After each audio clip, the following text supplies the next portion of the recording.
What's going on, guys? Vanity2K here, or founder of RSE Esports, here making a video on the main channel, Rainbow Six Siege Esports. Now, today's video is going to be a little bit kind of something different. Different than other videos. I haven't made a video like this before, but with the 1 year coming out, I kind of want to address what the state of R6 Siege Esports is at. Now, right now, when I started this, April 17th, 2017, this was a big mess. It was unorganized, and nothing was really working out well except the games. The games were working fine, just the fact that everything was kind of unorganized and wasn't really made only by one person, managed by one person, which was me. And by the time I made Season 2, I had a little more help. Little by little, it started going up, and I've been getting things organized little by little, but it is still a hard thing to manage. People don't realize that it's sometimes very hard because you don't know the situation with other teams. Now, the biggest topic that I want to discuss is about teams dropping out. Now, teams dropping out is one of the biggest problems in the game right now, in the tournament. When a team drops out, people don't realize how much it screws the tournament up. It screws us over so bad, in fact, that we have to change the schedule, and the games are shorter, and we have to just recreate the whole schedule, 2 games a week, and it's just so difficult when team drops out. One team could screw everything up, and that's one of the hardest things at the moment, the biggest issue we have with R6CL. Now, the second thing is a lot of smack talking. Now, we are dealing with that right now. Matter of fact, we just got an issue resolved with smack talking, going back to the 7 seconds game, where admins decided to permanently ban Team 7 seconds for talking smack on a live stream and actually talking smack to many of the players in Discord, and we're getting that resolved right now. We're trying to deny entry to those who begin to see, or if we see it, we're going to begin to deny entry to them. And that's what we're going to do to resolve that issue. Another issue is lack of information to teams. Now, I'm not sure what happens here. In many cases, I think it's just teams do not read the rules, because mainly almost 90% of the things are stated in the rules, if not more. And many of the things don't get out to other teams, or I don't know if they don't read them or something, but 90% of the time, teams do not read the rules, and they're unaware. When something bad happens to them that will affect them in a negative way, a conflict is happening, and it's just a big mess. Now, to do this, we are going to probably add on the website a checkbox that says you gotta read the rules. I mean, even though I know a lot of people don't read that, we're gonna do that just so it's basically a verification that if something happens, if you are getting affected in a negative way by something, you cannot complain due to the rules and terms you accepted. Another thing is mouse and keyboard. This seems to be the biggest revolving problem in the tournament right now. The second biggest correction. Many teams are accusing other teams of using mouse and keyboard. We're seeing it in the comments all the time that people are using mouse and keyboard. Oh, is this MNK allowed? And it is just crazy. Now, this issue is going to be one of the hardest to resolve, as it's hard to tell who's exactly using mouse and keyboard. Now, really, in this case, you gotta put yourself in my shoes, or in the admin's shoes. Now, many of the admins actually do play on mouse and keyboard. They do not play in the tournament. They've played on mouse and keyboard, and they know how mouse and keyboard looks. They also play on controller as well, so they know how mouse and keyboard looks. And when I looked for these admins, I made sure that they knew what mouse and keyboard would look like if they encountered it, or if they saw it in a match. Now, seeing it would allow them to call out that player, and if they supplied enough proof that they weren't using it, that's fine. When the mouse and keyboards, when we look for people who are accused of it, is clicking in their videos, or clicking like a keyboard click, if you know what I mean. Another thing we look for is how they move around, their movements. If they look unnatural according to controllers, we call that out, and how they pick their operators. Now, picking operators is, I'm basically I don't know too much about it. I know the admins know a lot about it because they personally use it themselves. So I don't know if you pick it, if you could hover over an operator like that. And I know it doesn't show the controls or the keys at the bottom of the screen. It still shows like a controller keys, but that's basically one of the biggest problems right now. And I just ask for you guys, if you're using us keyboard in the tournament, please stop. Please make it fair for people that can't use it or don't use it. Please make it fair for them. Please use controller. I beg of you guys. Now, one of the other topics, this one is debatable, and personally, I think it's a little on both sides. Now, on professional management, in this case, I'm talking about staff in the Discord, how they handle issues and whatnot. Now, to be honest, I don't consider myself unprofessional. I do just consider myself super comfortable with the players that are playing in my tournament.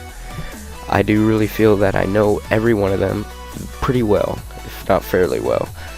And I feel like basically like they're all my brothers, and I could just, talk to them how I would normally talk to my friends or how I normally talk to anyone, except obviously not everyone, but how I would talk to many close friends of mine. Now, that's usually how I talk to people, and that's usually how a lot of people in the tournament also talk to people. The staff talk to people like because they are very comfortable with the people in the games. Now, in order to fix this, I feel like I'm going to need to talk to my staff, obviously, and tell them now to, when you resolve issues, all jokes aside. Now, I know a lot of my staff members will take stuff in different ways. They interpret it differently. Many people could have trouble controlling their anger and whatnot. But that's what we're going to try and avoid from now on. We're going to look for people that could control their anger and actually provide helpful information into resolving these conflicts that are ongoing. Now, conflicts aren't too how should I say this, hot at the moment. Conflicts aren't rising every now and then. They are rising every now and then, but they're not rising continuously. But now that we're gonna have these stricter rules enforced into the Discord, we provided 1-day bans, 7-day bans, 3-month bans, and permanent bans. The permanent ban was reinforced on Team's Eclipse, Team for Fatality, and Team 7 Seconds. Previous videos previous topics that I'm not going to get into right now, or in this video at all. But yeah, if you want to watch that video, go check it out. Now, the second thing, or not second, I lost my count. Fourth thing, I believe, is lack of commentators. Now, this is a issue that when this happens, it stops the video from getting streamed, and it lets our viewers, or it doesn't allow our viewers to see what's going on or what is going on. It basically denies entry to the skills of teams into our videos. Our viewers can't see how good these teams are playing and how they're playing. Now, in order to do this, I'm getting this resolved. Actually, right now, I'm always trying to look for permanent commentators that could actually commentate every now and then. And basically, like that, with 5 commentators, it would work perfectly fine. Me, personally, by myself, I commentate that. I'm fine with commentating. Obviously, my commentating's gotten a lot better. If you guys seen the videos, obviously my commentary hasn't, but my commentating's actually gotten a lot better, I feel. If you look at my first few videos, and if you look at now, it's actually a lot better. But I got me, Lex, and then usually somebody wants to be helpful. Now, a lot of you are going to be asking, what happened to Soda? And to be honest, I really don't know.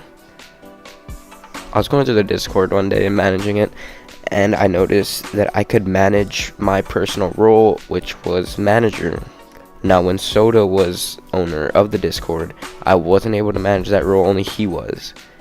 And I was a little sketched out. I was like, what? I could manage it now. But yet again, this was my first time managing the Discord on a laptop. So I was like, oh, okay, maybe I could just manage it on a laptop. But then I checked the members, and Soda wasn't there. I was like, what happened? And when he left, I didn't message him. I didn't really reach out to him. Like, it's basically obvious that he didn't want to, or he couldn't do something like that anymore. He couldn't commentate.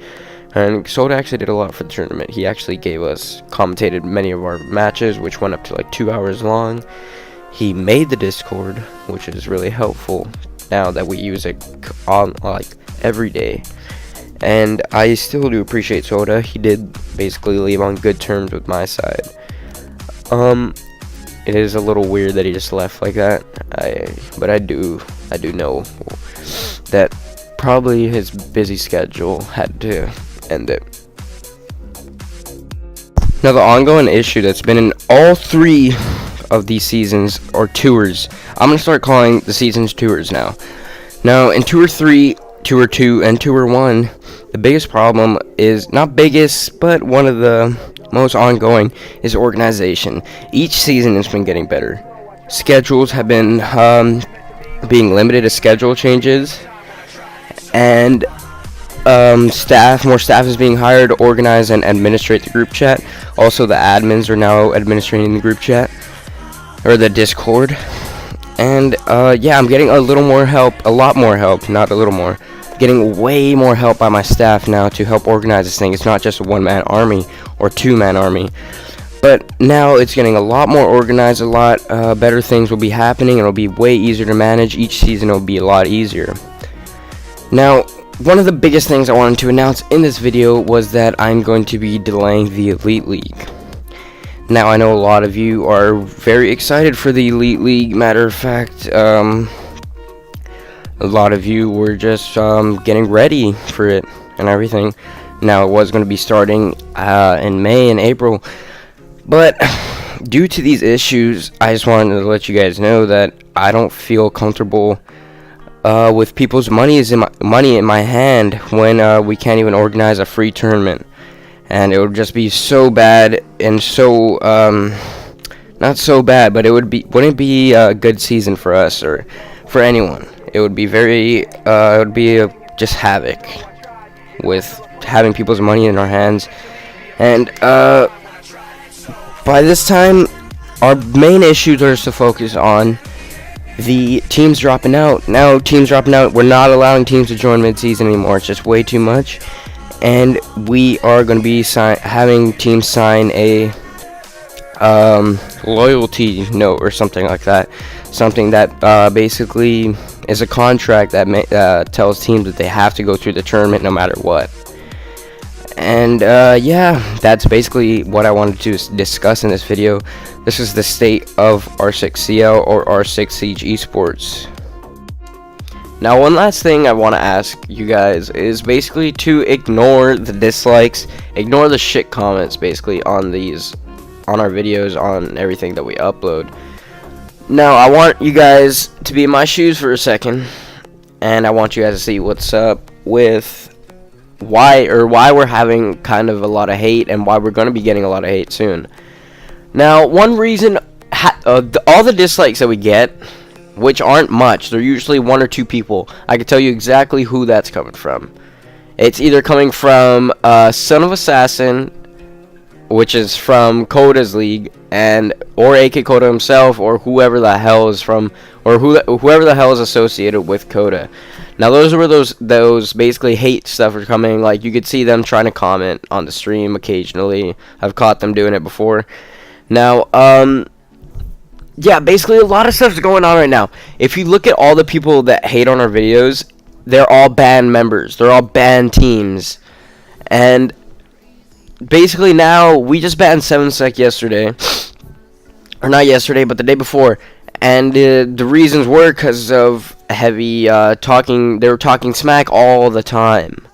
And the admins decided, one of the admins proposed the idea just to get a permanent ban because of all the stuff they've been causing and everything.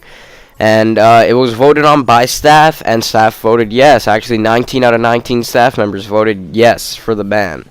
Now, I just wanted you guys to know that most of the hate here is from band members.